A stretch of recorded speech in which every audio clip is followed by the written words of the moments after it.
तारिया Luthra brothers की police remand बढ़ा दी गई है। बहुत बड़ी खबर यह है, गोवा कोर्ट ने 5 दिनों की रिमांड बढ़ाई है। गोवा अग्निकांड में मुश्किलें बढ़ गई हैं और गोवा की एक अदालत ने नाइट क्लब के मालिक सौरभ लूथरा और गौरव लूथरा की पुलिस हिरासत 5 दिन और बढ़ा दी है। तो बता दें आपको कि 6 दिसंबर को नाइट क्लब में भीषण आग लगी थी, जिसमें 25 लोगों की मौत हो गई थी। घटना के बाद दोनों भाई थाईलैंड भाग गए थे और 17 दिसंबर को उन्हें उस देश से डिपोर्ट कर दिया गया था। पीड़ितों के वकील विष्णु जोशी ने बताया कि अदालत ने सौरभ लूथरा और गौरव लूथरा की पुलिस हिरासत 5 दिन और बढ़ा दी है। आपको बता दें कि पुलिस ने लूथरा भाइयों के खिलाफ गैर इरादतन हत्या और अन्य अपराधों के लिए मामला दर्ज किया है। ये बड़ी खबर इस वक्त आ रही, लूथरा बंधुओं की मुश्किलें लगातार बढ़ती जा रही है। पुलिस रिमांड बढ़ा दी गई है और आपको बता दें कि इस पूरे मामले पर पहले से ये रिमांड की डिमांड की जा रही थी। यानी गोवा कोर्ट ने 5 दिनों की और रिमांड के लिए वक्त बढ़ा दिया है और इनसे तमाम जो सवाल पूछे जा रहे, तमाम जानकारियां हासिल की जा रही है। उसके लिए गोवा पुलिस की तरफ से डिमांड की गई थी कोर्ट में कि अभी समय चाहिए, वक्त चाहिए, क्योंकि इनसे वो जानकारियां निकाली जानी बाकी हैं जो बेहद अहम कड़ियां एक दूसरे से जोड़ती हैं। और ऐसे में आपको बता दें कि 5 दिन की पुलिस रिमांड इन दोनों भाइयों की बढ़ गई है। तो 5 दिन की और रिमांड बढ़ गई है। अब पूछताछ का और मौका मिल जाएगा पुलिस को। गोवा अग्निकांड में मुश्किलें बढ़ती नजर आ रही हैं लूथरा ब्रदर्स की। बता दें आपको कि 6 दिसंबर को यह अग्निकांड हुआ था, जिसमें 25 लोगों की मौत हो गई थी। गोवा की एक अदालत ने नाइट क्लब के मालिक सौरभ लूथरा और गौरव लूथरा की पुलिस हिरासत 5 और दिन बढ़ा दी है। 6 दिसंबर का पूरा मामला, जब नाइट क्लब में आग लगी थी, 25 लोगों की मौत हो गई थी।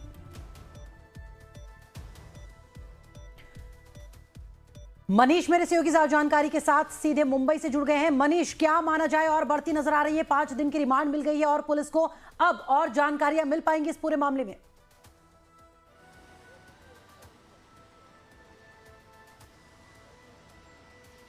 फरा, निश्चित तौर पर देखिए ये बहुत ही बड़ी कामयाबी पुलिस के लिए है, क्योंकि 5 दिन की रिमांड और मिल गई है। आपको बता दें कि जब ट्रांजिट परमिशन दिया गया था, उसके बाद जब दिल्ली से गोवा लाया गया था लूथरा ब्रदर्स को, उसके बाद से ही पुलिस कोशिश कर रही थी कि ज्यादा से ज्यादा टाइम तक का रिमांड मिल पाए। जो शुरुआती जानकारी आई थी उसके मुताबिक 7 से 8 दिन की रिमांड पुलिस चाह रही थी, लेकिन 5 दिन की रिमांड जो है वो कोर्ट की तरफ से दी गई थी।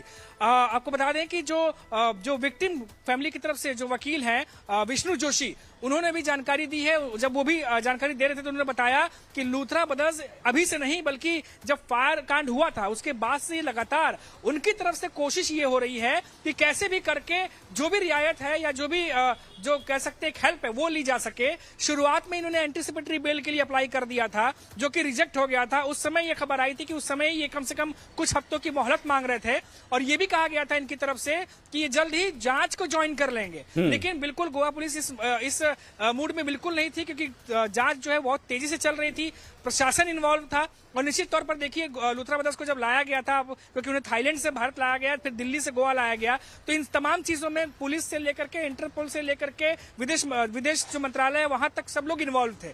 तो अब इतने बड़े जांच लेवल पर जब चल चुकी है तो अब वहां से पीछे हटना जो है वो मुश्किल होगा। अभी आप देखिए कि सिर्फ फायर कांड को लेकर के जांच नहीं हो रही है, बात उस लैंड डील को लेकर के हो रही है। उसके अलावा जो लोग मारे गए उसमें से बताया जा रहा है कि 20 लोग जो है वो सिर्फ गोवा नाइट क्लब के ही थे और 4 जो है वो बताए जा रहे हैं कि एक ही परिवार के दिल्ली के रहने वाले थे। तो अब इसमें कई सारे एंगल हैं, जांच एंगल है जो खुलने नहीं, बिल्कुल सही मनीष आपने कहा। सवाल तो इनसे बहुत सारे पूछे जाने बाकी हैं, इसलिए 5 दिन का वक्त मांगा गया, दिया भी गया है कोर्ट की तरफ से। लेकिन सवाल है कि सरकारी महकमों की भी बड़ी लापरवाही सामने आई थी इस पूरे मामले पर। इन दोनों भाइयों के अलावा भी तमाम जो नेक्सस या नेटवर्क बनाया गया था, चाहे वो लैंड की नेचर के बदलने की बात कही गई हो, चाहे इन दोनों को सहयोग करने की बात की गई, उनके नेटवर्क को बढ़ाने की बात कही गई हो, इस पूरे मामले पर क्या अपडेट है अभी?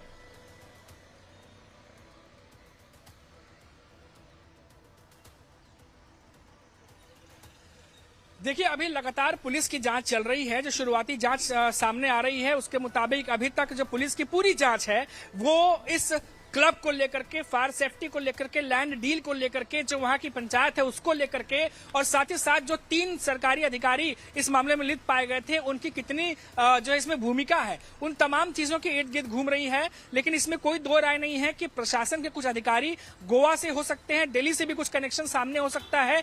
उन पहलुओं पर भी पुलिस जांच आगे बढ़ा रही है। अब गोवा प्रशासन की अगर हम बात करें तो आप देखिए कि इस मामले के बाद लगातार गोवा के कई अन्य क्लबों पर गाजगिरी है, जिनके पास लाइसेंस नहीं है उनके लाइसेंस रद्द किए जा रहे हैं।